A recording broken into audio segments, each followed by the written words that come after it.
الحمدللہ رب العالمین والصلاة والسلام علی سید الانبیاء والمرسلین وعلی آلہ واصحابہ اجمعین اما بعد فاعوذ باللہ من الشیطان الرجیم بسم اللہ الرحمن الرحیم ان اللہ وملائکتہ یصلون علی النبی یا ایہا الذین آمنوا صلوا علیہ وسلموا تسلیما اللہم صلی علی سیدنا و مولانا محمد وعلی آل سیدنا و مولانا محمد وبارک وسلم صلی علی الصلاۃ والسلام علیک یا سیدی یا رسول اللہ الصلاۃ والسلام علیک یا سیدی یا حبیب اللہ۔ میرے محترم بھائیوں اور دوستو، آج کا جو ہمارا موضوع ہے وہ ہے 5 ایسے بدترین گناہ ہیں جو انسان کو اللہ تعالیٰ کے غضب کا نشانہ بناتے ہیں۔ یہ 5 بدترین گناہ انسان کو رزق حلال سے محروم کر دیتے ہیں۔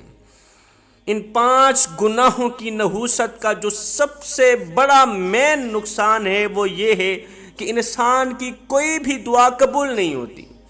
اللہ تعالیٰ دعا قبول نہیں کرتا، رد کر دیتا ہے۔ فرمایا اگر تم چاہتے ہو کہ تمہاری ہر ایک دعا قبول ہو، اگر تم چاہتے ہو کہ تم مالا مال بن جاؤ، زندگی میں کبھی بھی غریب نہ ہو، فرمایا اگر تم چاہتے ہو کہ اللہ تعالیٰ کا تم پر خاص کرم برقرار رہے، تم اللہ تعالیٰ کی رحمت کی آغوش میں رہو، اللہ تعالیٰ کی رحمت تم پر ہر وقت ہر گھڑی برستی ہی رہے، فرمایا ان 5 گناہوں سے دوری اختیار کرنا، ان 5 گناہوں سے سخت نفرت کرنا۔ آخر وہ 5 گناہ ہیں کون کون سے؟ حضرت سیدنا علی المرتضیٰ شیر خدا کرم اللہ وجہ الکریم کے پاس ایک شخص آیا، کہنے لگا حضرت دنیا میں کچھ لوگ ایسے ہوتے ہیں جو پیدا ہوئے تھے تو امیر تھے، مرتے دم تک بھی وہ امیر رہے، ان سے کبھی بھی رزق ختم نہیں ہوا، لیکن دنیا میں کچھ لوگ ایسے بھی ہیں جو تھوڑے وقت کے لیے امیر رہتے ہیں، تھوڑے وقت کے لیے رزق سے مالا مال رہتے ہیں، لیکن پھر غریب تر غریب بن جاتے ہیں، رزق ان سے چھین لیا جاتا ہے۔ حضرت مجھے بتایا جائے کہ وہ کون سے ایسے بدترین گناہ ہیں جو انسان کو رزق سے محروم کر دیتے ہیں، رزق مٹا دیتے ہیں، ختم کر دیتے ہیں۔ حضرت علی رضی اللہ تعالی عنہ نے فرمایا اے انسان، 5 بدترین گناہ ایسے ہیں جو انسان کا رزق ختم کر دیتے ہیں۔ پوچھا گیا حضرت وہ 5 بدترین گناہ ہیں کون کون سے؟ فرمایا نمبر 1 سود کھانا۔ سود کھانا۔ رسول اللہ صلی اللہ علیہ وسلم کے پاس حضرت جبریل علیہ السلام حاضر ہوئے۔ یا رسول اللہ، اللہ فرماتا ہے جو لوگ سود کا کاروبار کرتے ہیں، جو لوگ سود کھاتے اور دیتے ہیں، جو لوگ ضرورت مندوں کو، مجبوروں کو 1 روپیہ دے کر 2 روپے وصول کرتے ہیں، ایسے لوگ قیامت کے دن ان لوگوں کی طرح قبروں سے اٹھائے جائیں گے جن کے چہرے مسخ کر دیے جائیں گے۔ ان کے چہرے بھی مسخ کر دیے جائیں گے جو دنیا میں سود کا کاروبار کرتے ہیں، ضرورت مندوں کو، مجبور لوگوں کو 1 روپیہ دے کر 2 روپے وصول کرنے والے لوگ قیامت کے دن اس حال میں اٹھیں گے کہ ان کے چہرے مسخ کر دیے جائیں گے۔ میرے نبی نے فرمایا لوگو، کیا تم میں سے کوئی اپنی ماں کے ساتھ گناہ کرنا پسند کرتا ہے؟ لوگوں نے کہا ہرگز نہیں آقا، ہمیں اس گناہ سے سخت نفرت ہے۔ فرمایا سنو، اپنی سگی ماں کے ساتھ گناہ کرنے کا اتنا گناہ نہیں جتنا سود کھانے کا ہے۔ تم سود کیوں کھاتے ہو؟ رزق ختم کرنے کی جو مین وجہ ہے وہ ہے سود کھانا۔ حضرت شیخ سعدی رحمۃ اللہ تعالی علیہ فرماتے ہیں میں ایک نئے مکان کی تلاش میں تھا، میں ایک نیا مکان خریدنا چاہتا تھا کہ ایک سود خور شرابی میرے پاس آیا، کہنے لگا حضرت یہ جو مکان ہے نا بڑا ہی نرالا خوبصورت عالی شان مکان ہے، یہی آپ خرید لیں، میں بھی اسی محلے کا رہائشی ہوں، میں آپ کا ہمسایہ بن جاؤں گا، آپ نہ تو کسی سے پوچھیں نہ کسی سے مشورہ لیں، یہی مکان خرید لیں، یہ مکان بہت ہی عمدہ ہے، اس میں کوئی بھی عیب نہیں، اس میں کوئی بھی عیب نہیں ہے۔ حضرت نے فرمایا نادان، اس سے بڑا عیب بھلا کون سا ہو سکتا ہے کہ تو میرا ہمسایہ بن جائے گا،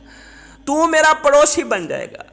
تو سود خور، تو شرابی، تو جہنمی، اس سے بڑا عیب بھلا کیا ہوگا کہ تو میرا ہمسایہ بن جائے گا، اور جہاں تجھ جیسا ہمسایہ رہتا ہو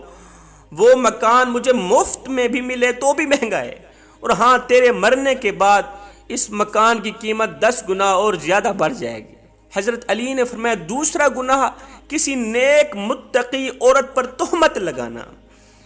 اللہ تعالیٰ قرآن مجید کے اندر ارشاد فرماتا ہے جو لوگ نیک عورتوں پر تہمت لگاتے ہیں وہ عورتیں جو ہر وقت میری رحمت کی آغوش میں رہتی ہیں، جن پر ہر وقت ہر گھڑی رحمت کی بارش برستی رہتی ہیں، جو نمازی ہیں، قرآن پڑھتی ہیں، تہجد گزار ہیں، باپردہ ہیں، نیک متقی پرہیزگار عورتیں ہیں، جو لوگ ایسی عورتوں پر تہمت لگاتے ہیں مجھے قسم ہے اپنی عزت اور جاہ و جلال کی، میں اس وقت تک ان لوگوں کو معاف نہیں کروں گا، ہرگز نہیں کروں گا جب تک وہ نیک عورت انہیں معاف نہیں کرے گی جن پر انہوں نے تہمت لگائی تھی۔ جس طرح ایک ماں اپنی لاڈلی اولاد کے خلاف ایک حرف بھی سننا پسند نہیں کرتی، سیم اسی طرح اللہ تعالیٰ بھی اپنے نیک بندے کے خلاف ایک حرف بھی سننا پسند نہیں کرتا۔ حضرت سیدنا عیسیٰ علیہ نبینا علیہ السلام کے پاس ایک بڑھیا عمر رسیدہ خاتون آئی، کہنے لگی حضرت میں کافی دور سے آئی ہوں، میرا ایک شوہر تھا جس سے میں بڑی محبت کیا کرتی تھی، بڑا پیار کیا کرتی تھی، آج سے 30 سال پہلے میرا شوہر فوت ہو گیا، اس کا انتقال ہو گیا، اب روزانہ میرے خواب میں آ کے کہتا ہے ایک بار آ کے قبر کھودو میرا چہرہ تو دیکھو۔ 30 سال پہلے مرنے والا میرا شوہر جس سے میں دل و جان سے محبت کیا کرتی تھی وہ روزانہ میرے خواب میں آ کے کہتا ہے ایک بار آ کے میری قبر کھودو میرا چہرہ تو دیکھو۔ حضرت میں کافی دور سے آپ کے پاس چل کر آئی ہوں۔ حضرت عیسیٰ علیہ السلام نے فرمایا آؤ چلتے ہیں تیرے شوہر کی قبر پر۔ قبرستان چلے گئے، حضرت نے پوچھا بتا تیرے شوہر کی کون سی قبر ہے؟ کہا یہ قبر ہے۔ حضرت عیسیٰ علیہ السلام نے دونوں ہاتھ اٹھائے، تھوڑی دیر کے لیے روتے رہے، دعا بھی کرتے رہے۔ خشیت الہی کے بعد، دعا کرنے کے بعد حضرت نے قبر کی طرف اشارہ کرتے ہوئے کہا اے قبر کے اندر سونے والے اللہ کے حکم سے کھڑا ہو جا، اے قبر کے اندر سونے والے اللہ کے حکم سے کھڑا ہو جا۔ ایک دم قبر پھٹی، اس کے اندر سے ایک ایسا انسان کھڑا ہوا جسے دیکھ کر اس بوڑھیا نے ایک چیخ ماری، زوردار چیخ ماری، زمین پر گری بے ہوش ہوگی۔ اس صورت کا ایک انسان کھڑا ہوا کہ اس کا بدن تو انسانی تھا مگر اس کا چہرہ مسخ کر دیا گیا تھا، اس کی صورت مسخ کر دی گئی تھی۔ وہ عورت بڑھیا بے ہوش ہو گئی۔ تھوڑی دیر بعد جب اسے ہوش آئی تو حضرت عیسیٰ علیہ السلام نے اس شخص سے پوچھا جس کا چہرہ مسخ کر دیا گیا تھا، پوچھا او نادان تو دنیا میں کون سا ایسا گناہ کیا کرتا تھا جس کی وجہ سے تجھے اتنی بڑی سزا ملی، اتنا عذاب عذاب ملا کہ تیرا چہرہ مسخ کر دیا گیا؟ اس نے کہا حضرت بس ایک عادت کی نحوست نے میرے چہرے کو مسخ کر دیا، ایک گناہ کی نحوست نے میرے چہرے کو مسخ کر دیا۔ کون سی عادت، کون سا گناہ تھا؟ کہتا ہے میں نیک عورتوں پر تہمت لگاتا تھا، نیک عورتوں پر لگائی گئی تہمت نے میرا چہرہ مسخ کر دیا۔ کل قیامت کے دن بھی میں ان لوگوں کے ساتھ اٹھایا جاؤں گا جن کے چہرے مسخ کر دیے گئے۔ حضرت علی رضی اللہ تعالیٰ عنہ فرماتے ہیں تیسرا گناہ اللہ کے ساتھ کسی کو شریک ٹھہرانا، اللہ کے ساتھ کسی کو شریک ٹھہرانا، شرک کرنا۔ میرے نبی نے فرمایا صحابہ مر جانا، مٹ جانا، ٹکڑے ٹکڑے ہو جانا، پاش پاش ہو جانا، شرک نہ کرنا۔ قیامت کے دن اللہ تعالیٰ اگر چاہے تو زمین و آسمان کے برابر جتنے گناہ کرنے والے لوگوں کو بخش سکتا ہے، مغفرت کر دے گا اگر اللہ تعالیٰ چاہے تو۔ زمین و آسمان کے برابر جتنے گناہ کرنے والے گنہگاروں کو اللہ تعالیٰ اگر چاہے تو بخش دے گا، مگر سنو شرک کرنے والے کو اللہ تعالیٰ کبھی بھی نہیں بخشے گا، مشرک انسان کبھی بھی نہیں بخشا جائے گا۔ حضرت علی رضی اللہ تعالیٰ عنہ فرماتے ہیں چوتھا گناہ کسی پر جادو کرنا، اس سوچ کی بنیاد پر کہ یہ زندگی میں خوش کیوں ہے، کسی کی خوشیوں کا جنازہ نکالنے کے لیے،